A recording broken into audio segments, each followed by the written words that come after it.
Hi guys, sumudagan ta for the last Monday sa December. Outfit check, so all black, jacket, short, and cute kay akong sapatos na. Okay. Okay guys, let's go! So karon na video guys, ipakita na ko sa inyo akong kahago-hago na ginabuhat taga-buntag. Kita ko pato guys, pato ba na piskot gukod ko guys. So diri dapit sa panggutusan kay makita na dayon nimo ang langit, char lang. Buntag bangod guys, may nga pang dalan diri. Atog daw kay magay na jacket ko.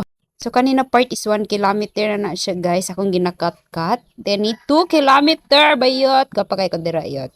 Okay, mag-GGSS ako for the last Monday sa December. Pak, ukay-ukay yan. O, diba, pinaslow mo. Bayot, imong milon bayot. Pero okay ra, gwapa gihapon ta dirag aura. Pak, pak, 3 kilometer pa uli na. Kay kapoy naman ko. So, mao lang to guys. Thank you for watching. Bye, 2025.